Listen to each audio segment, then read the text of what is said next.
दोस्तों अगर मैं आपसे पूछूं कि आज आप किस फोन में इस वीडियो को देख रहे हैं, एंड्रॉइड या आईफोन, तो आप में से ज्यादातर लोगों का आंसर होगा एंड्रॉइड। लेकिन यही सवाल अगर मैं 4 से 5 साल बाद पूछता हूं तो शायद आंसर इसका अपोजिट हो, क्योंकि धीरे धीरे अब मौसम ने अपना मिजाज बदलना शुरू कर दिया है। लाखों की संख्या में लोग एंड्रॉइड को छोड़ के आईफोन की तरफ शिफ्ट हो रहे हैं। जी हाँ, एंड्रॉइड की सबसे बड़ी राइवलरी पूरी दुनिया में आईफोन के साथ मानी जाती है। लेकिन कुछ समय से इस राइवलरी का जोश ठंडा पड़ रहा है, बिल्कुल वैसे ही जैसे पीसी और मैकबुक के साथ हुआ। क्योंकि मैकबुक अब कुछ कोडर्स की पसंद बनकर रह गया है, या फिर इसे वो लोग यूज करते हैं जिन्हें महंगी चीजें रखने का शौक हो। लेकिन स्मार्टफोन सेक्टर में कुछ और ही देखने को मिल रहा है। यकीन कर पाना थोड़ा मुश्किल है, पर पिछले 4 सालों में एंड्रॉइड का ग्लोबल मार्केट शेयर 8% डाउन हो चुका है। जुलाई 2018 में जहां एंड्रॉइड 77.3% के साथ मार्केट का लीडर बना हुआ था, वो जनवरी 2022 में 69.74% पर आ पहुंचा। अब 8% शायद आपको बहुत ज्यादा डिफरेंट साउंड ना कर रही हो, लेकिन ग्लोबल लेवल पर यह नंबर बहुत ही ज्यादा बड़ा है। आज से कुछ साल पहले की अगर बात करें तो एप्पल यूजर्स को एक आउटसाइडर की तरह देखा जाता था, लेकिन आज यही लोग मेजॉरिटी में हो रहे हैं। हैरानी की बात तो ये है कि जिसके पास आईफोन नहीं होता उसे लड़कियां भी डेट करने से मना कर दे रही हैं। इवन स्नैपचैट और इंस्टाग्राम जैसे एप्लीकेशंस भी आईफोन के लिए बायस्ड नजर आ रहे हैं, क्योंकि ये आईफोन में एंड्रॉइड के मुकाबले ज्यादा स्मूथली रन होते हैं। आपको बता दें कि कुछ महीने पहले ब्लूमबर्ग ने अपने एक सर्वे में पाया था कि आज 79% यंगर इंडिविजुअल्स आईफोन को प्रेफर कर रहे हैं। ऐसे में एंड्रॉइड के फ्यूचर को लेकर एक बड़ा सवाल बना हुआ है। लेकिन आखिर स्मार्टफोन मार्केट में इतना बड़ा बदलाव आया कैसे? एंड्रॉइड से ऐसी कौन सी गलतियां हो रही हैं कि उसका यूजर बेस लगातार घटते ही जा रहा है? आइए डिटेल में जानने की कोशिश करते हैं।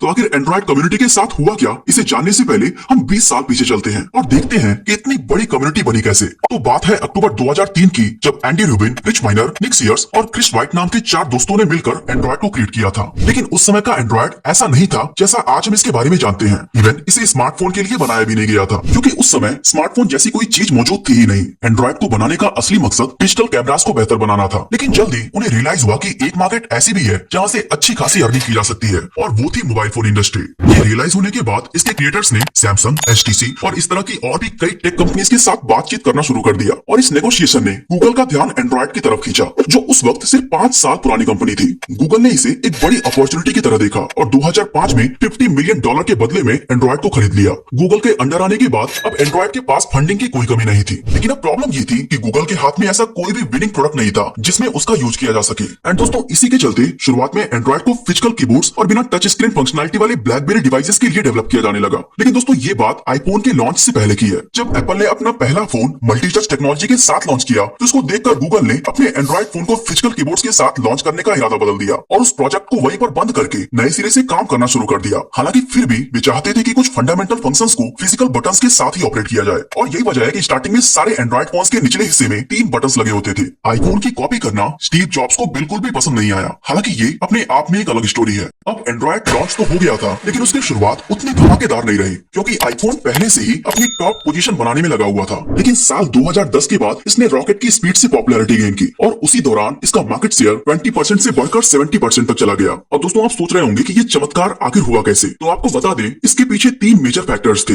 जिसमें पहला है प्राइस। एंड्रॉइड की बात करें तो ये आईफोन के कंपेयर में बहुत ही चीप प्राइस पर अवेलेबल था। एंड्रॉइड फोन्स की स्टार्टिंग प्राइस जहां 5 से 6,000 रुपए थी, वहीं आईफोन के लिए आपको 40 से 60,000 रुपए खर्च करने पड़ते थे। एंड्रॉइड फोन्स इतने कम प्राइस में आईफोन से बेटर स्पेक्स ऑफर कर रहा था। दोस्तों, एंड्रॉइड के ग्रोथ का सेकंड रीजन है इसकी परफॉर्मेंस। जब तक सैमसंग ने बेंचमार्क के साथ चीटिंग नहीं की थी और बदले में गीकबेंच ने उसे बैन नहीं किया था, उससे पहले इसे परफॉर्मेंस का किंग कहा जाता था। और ये कोई हैरानी की बात नहीं है। इसे समझने के लिए हम आईफोन 6 और सैमसंग गैलेक्सी S6 को ले लेते हैं। सैमसंग के पास 40% लार्जर बैटरी थी, लगभग 2 गुना हायर पिक्सल डेंसिटी थी, 3 गुना ज्यादा रैम था, 5 गुना ज्यादा सीपीयू स्पीड और 2 गुना ज्यादा मेगापिक्सल के साथ कैमरा। ऐसे में वो लोग जो स्पेक्स, प्राइस और परफॉर्मेंस इन तीनों के बेस पर डिसीजन लेते थे, उनके लिए आंख बंद करके एंड्रॉइड ही एक बेस्ट चॉइस था। इसके अलावा एंड्रॉइड में उनके पास कई ब्रांड्स को चुनने की आजादी थी, जैसे कि Samsung, Google, HTC and so on. वहीं अगर हम आईफोन पर नजर डालें तो आईफोन 6 से पहले उनके पास डिफरेंट स्क्रीन साइजेस भी अवेलेबल नहीं थे। आपको बस कलर के बेसिस पर फैसला लेना होता था कि कौन सा आईफोन खरीदना चाहिए। यहाँ तक कि कलर में भी 2 ही ऑप्शन थे, या तो ब्लैक या फिर व्हाइट। वहीं एंड्रॉइड में आपको विजेट्स का एडवांटेज मिलता था।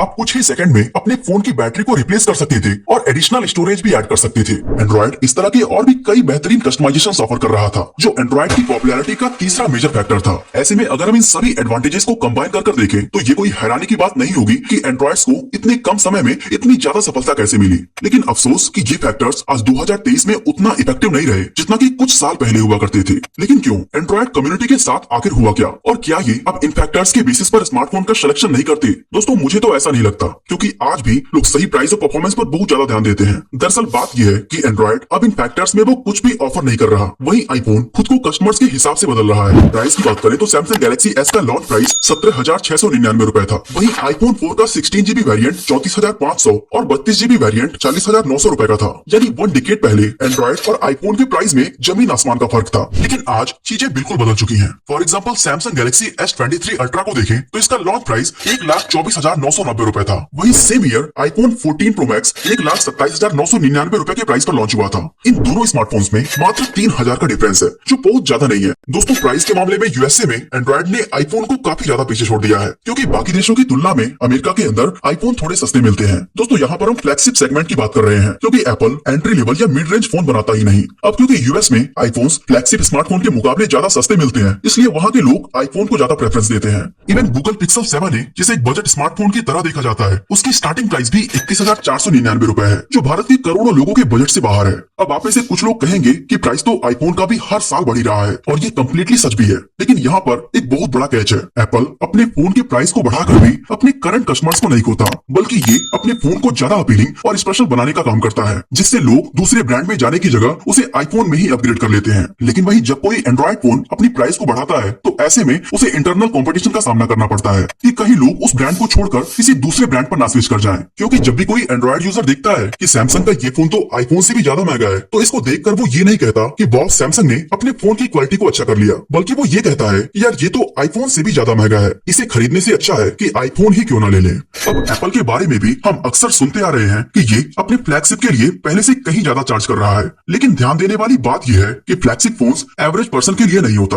बल्कि इसे उन खास लोगों के लिए बनाया जाता है जो हर कीमत पर बेस्ट चाहते हैं। और रही बात आम लोगों की, तो उसके लिए एप्पल ने अपने पुराने फोन की कीमत को काफी हद तक घटाया हुआ है, जो कार्ड डिस्काउंट ऐड करके 28,000 रुपए से शुरू हो जाते हैं। ऐसे में जब एंड्रॉइड महंगा होता जा रहा है और 2 साल पुराने आईफोन मॉडल बहुत ही कम प्राइस पर मिल रहे हो, तो आईफोन और एंड्रॉइड को चुनने के लिए अब प्राइसिंग एक मेजर फैक्टर नहीं रहा। लेकिन दोस्तों ये केवल प्राइसिंग ही नहीं है जहां एंड्रॉइड चूक चुका है, बल्कि परफॉर्मेंस में भी ये आईफोन से पीछे होता नजर आ रहा है। ऑन पेपर आज भी बहुत से एंड्रॉइड फोन्स अच्छी बैटरी, पावरफुल प्रोसेसर, ज्यादा रैम और कई कमाल की स्पेक्स के साथ आते हैं, लेकिन इन सभी स्पेक्स का रियल वर्ल्ड परफॉर्मेंस में कोई खास एडवांटेज नहीं मिलता। वहीं एप्पल ने अपनी हार्डवेयर और सॉफ्टवेयर को काफी हद तक ऑप्टिमाइज कर लिया है, इसलिए भले ही पेपर पर उसके स्पेक्स इतने खास नजर नहीं आते हों, लेकिन रियलिटी में आईफोन की परफॉर्मेंस काफी ज्यादा बेहतर है। एग्जांपल के लिए हम सैमसंग गैलेक्सी S23 अल्ट्रा और आईफोन 14 प्रो मैक्स को ले लेते हैं, तो Geekbench पर S23 अल्ट्रा का सिंगल कोर स्कोर है 1877 पॉइंट और मल्टी कोर स्कोर है 4968 पॉइंट। वहीं 14 प्रो मैक्स का सिंगल कोर स्कोर है 2516 पॉइंट और मल्टी कोर स्कोर है 6351 पॉइंट। इनफैक्ट आज टॉप 20 स्कोरिंग मोबाइल डिवाइसेस में सारे फोन्स एप्पल के ही हैं। ऐसे में दोस्तों एंड्रॉइड को बाय करने का अब परफॉर्मेंस भी कोई खास फैक्टर नहीं रहा। चलिए अब बात करते हैं कस्टमाइजेशन की, क्योंकि बहुत से लोगों के मन में ये आ रहा होगा कि कस्टमाइजेशन के मामले में एंड्रॉइड एप्पल से बेटर है। दोस्तों बात बिल्कुल सही है, लेकिन ये भी अब पहले के मुकाबले काफी ज्यादा कम हो गया है, क्योंकि अब एंड्रॉइड्स नॉन रिमूवेबल बैटरी के साथ आते हैं, जिसे आप आसानी से रिप्लेस नहीं कर सकते। और मैक्सिमम एंड्रॉइड फोन्स में तो आप अलग से SD कार्ड भी नहीं लगा सकते। इवन हेडफोन जैक का ऑप्शन भी एंड्रॉइड फोन से गायब होने लगा है। आज आप कई एंड्रॉइड फोन्स में एक चार्जर के अलावा अलग से कुछ भी ऐड नहीं कर सकते। दोस्तों ऐसा करके कंपनीज को लगता है कि वो अपने ब्रांड को एप्पल के जैसा प्रीमियम दिखा रहे हैं, लेकिन हकीकत में उनका ये स्टेप उनके ग्लैमर को कम करता जा रहा है। अगर हम हार्डवेयर को इग्नोर करके सिर्फ सॉफ्टवेयर साइड की बात करें, तो एंड्रॉइड सच में कस्टमाइजेबल है, लेकिन सिर्फ यही चीज उसको हीरो नहीं बना सकती, क्योंकि आईफोन भी अब कई तरह के कस्टमाइजेशन ऑप्शन प्रोवाइड कर रहा है। कई सालों के लगातार डिमांड के बाद आखिरकार एप्पल ने अपने यूजर्स की बात मान ली है, और डार्क मोड, विजेट्स और डिफरेंट फॉन्ट जैसे कई तरह के कस्टमाइजेशन ऑप्शंस अब आईफोन में भी देखने को मिलता है। इसके अलावा एक और भी रीजन है जो एंड्रॉइड के डाउनफॉल को जस्टिफाई करता है, और वो है स्मार्टफोन का बढ़ता इंपॉर्टेंस। अगर हम 2010 से पहले की बात करें, तो स्मार्टफोन एक बिल्कुल नया टूल था, वो भी केवल कॉल, ईमेल या फिर इंटरनेट को ब्राउज करने के लिए। उस वक्त लोग चीपेस्ट फोन की तलाश में रहते थे, ताकि कम पैसे खर्च करके वो इन टास्क को पूरा कर सके,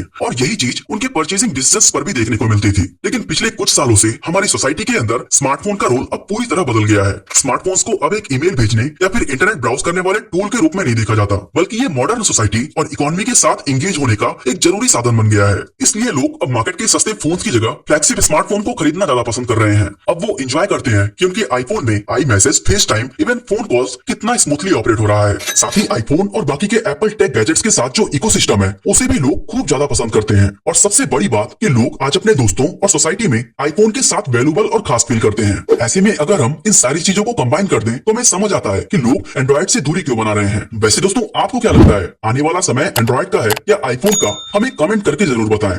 बाकी आज के लिए बस इतना।